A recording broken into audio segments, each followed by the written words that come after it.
যেহেতু Friday special কিছু একটা রেডি করব, সেটা হচ্ছে সেদিন যে ভিনেগার দিয়ে আমি দুধে ছানাটা রেডি করেছিলাম সেটা দিয়ে আজকে একটা ছানা মিষ্টি করে দেখাবো, খুবই ইজি একটা পদ্ধতিতে।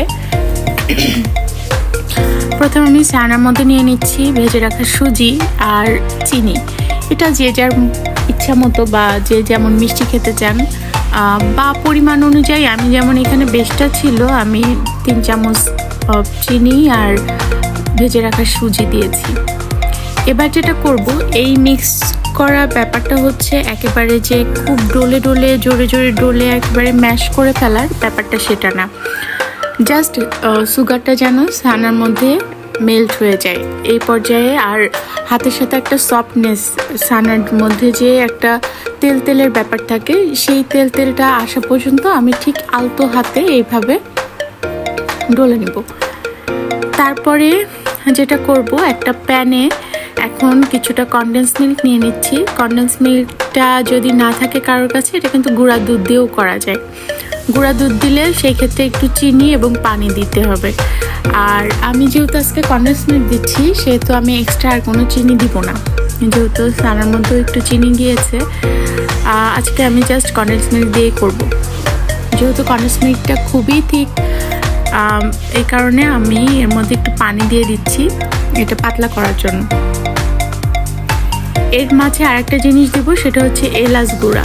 এখানে কেউ চাইলে আস্ত এলাচও মুখটা ফাটিয়ে দিতে পারেন, বাট সেক্ষেত্রে যেটা হয় যে আস্ত এলাচটা দাঁতের নিচে পড়লে একটু খুবই বাজে লাগে।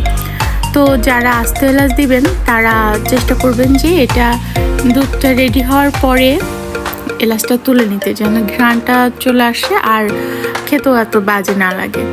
তো আমি এখন এই লিকুইডের সাথে এলাচের গুঁড়া সব কিছু খুব ভালোভাবে মিশিয়ে 1টা কি 2টা বলক দিয়ে নিব। এবং এইটা খুব বেশি কিন্তু ক্রিমি টেক্সচার বা খুব বেশি ঘন করতে যাবেন না, সেক্ষেত্রে আবার ছানাটা হয়ে যাবে শক্ত। তো আমি যেটা করব, এই যে জাস্ট একটু যদি 2-1 বার যখনই একটু বলক চলে আসছে দুধে, এই পর্যায়ে আমি ছানাটা দিয়ে দিব, সেই রেডি করে রাখা ছানাটা। হ্যাঁ, তারপরে ছানাটা দেওয়ার পরে এখন দুধের সঙ্গে খুব ভালোভাবে মেশাবার পালা। এটা নেড়ে ছেড়ে আবার চলে যাওয়া যাবে না চুলার কাছ থেকে, এটা অনবরত নাড়তে হবে, কারণ না হলে তলায় লেগে যাওয়ার একটা সম্ভাবনা থাকে।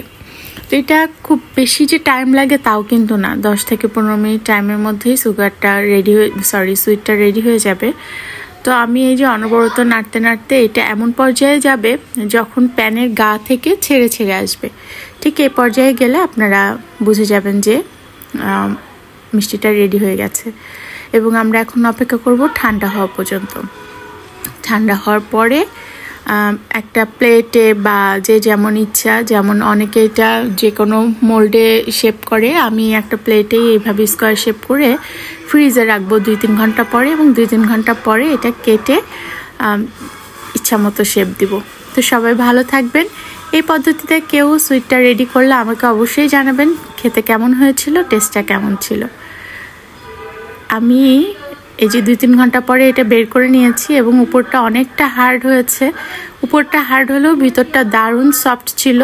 এই সুইটটা আমার 2 পিচি দারুণ পছন্দ করে, যার কারণে আমি কিছুদিন পর পর ইচ্ছা করেই দুধে ভিনেগার দিয়ে ছানা করে এটা ট্রাই করি করার। তো কেউ যদি করে থাকেন তারা অবশ্যই আমাকে কমেন্টে জানাবেন যে টেস্টটা কেমন ছিল। আর ভালো থাকবেন সবাই, সুস্থ থাকবেন। আসসালামু আলাইকুম।